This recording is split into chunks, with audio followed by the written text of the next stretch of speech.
Good afternoon, everyone. It's good to be with you. It's not every day you see the Supreme Court out on the lawn with you, and I assure you we do exist, and we care very much about you, which is why we're having this conference.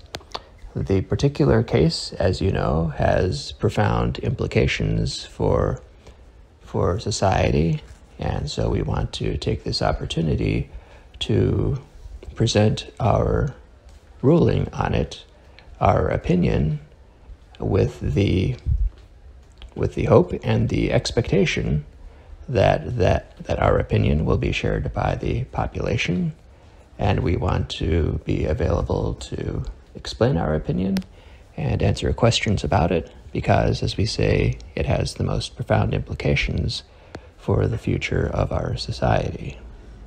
Now, as you know, a case was recently heard in which we considered the point of view of First Nations and the claims of innate right to the land and the resources based upon the continuity of existence on those lands for, in some cases, thousands of years, versus the claims of the state based upon precedent within the state's tradition dating back approximately 250 years. Now, when you look at the situation that way, of course, there are many factors involved, as is always the case in a real-life trial.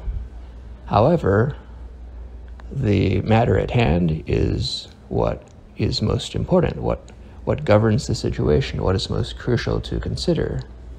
And our collective opinion condenses to several considerations, one of which is this obvious disparity between levels of seniority, the short-term seniority of the state and the long-term seniority of indigenous cultures.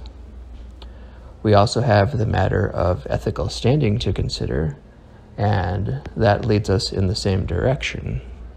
Indigenous tribes, as anyone with a grade school education is aware, have been manipulated and shortchanged in a dramatic way and on a chronic scale by the governmental institutional framework. So if we're looking at this from a standpoint of ethics, we have a situation of aggression, colonization, versus conscience and integrity. And of course, conscience and integrity have the higher moral standing. And from the most practical standpoint,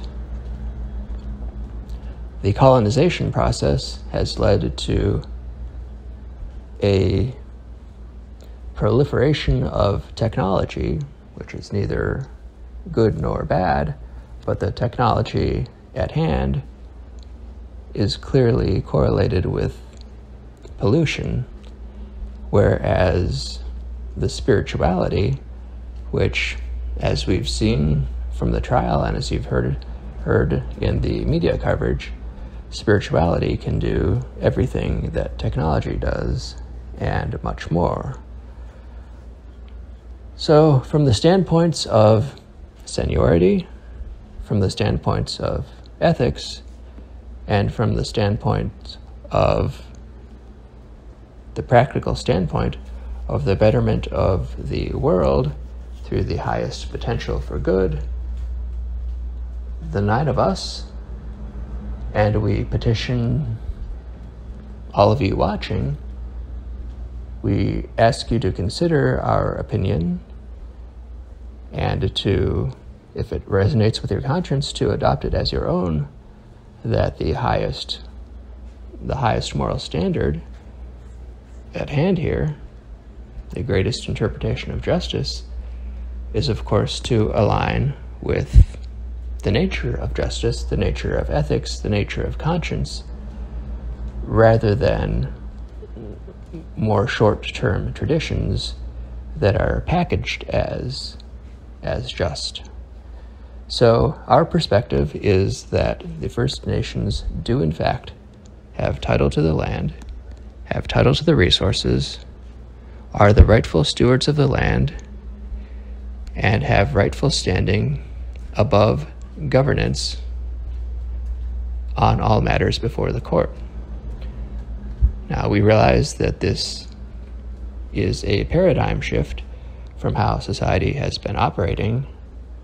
It's a paradigm shift in the right direction rather than the wrong one.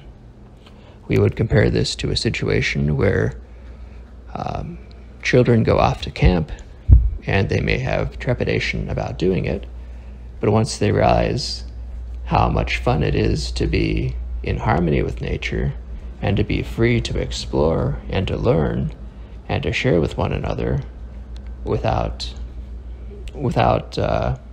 intimidation, hostage, artificial scarcity, that they want to reside in that reality. And we expect the same to be true in this situation because it has been true over thousands of years in the course of Indigenous history.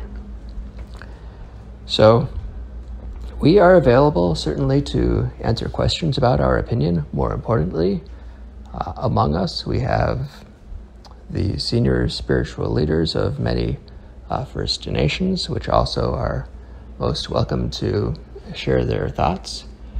And we are all available to help you. So again, if there are questions, we would be happy to address them. And this decision is presented with the practical hopes of the greatest benefits to humanity. And we are privileged to be able to present it to you today. Before we take questions, we would like to take this opportunity to profoundly address all of the First Nations people who are gathered with us, as well as all who are watching and who hear about this, and by extension, their ancestors and their extended families. Our deepest, most profound apologies for this prolonged, centuries-long miscarriage of justice. Justice is intended to be blind, and unfortunately, in recent times, that has been anything but the case in regard to this matter. But we look forward to the realization of the world's population of this miscarriage of justice, not only here in the United States, but around the world. And we anticipate that this lesson will not be forgotten, that we may have harmony among one another and harmony with the broader universe, that we do not colonize out of convenience, but we harmonize out of integrity. Again, our profoundest apologies and the greatest gratitude for your endurance in enabling this profound lesson to be learned by humanity, that it becomes more mature globally and universally.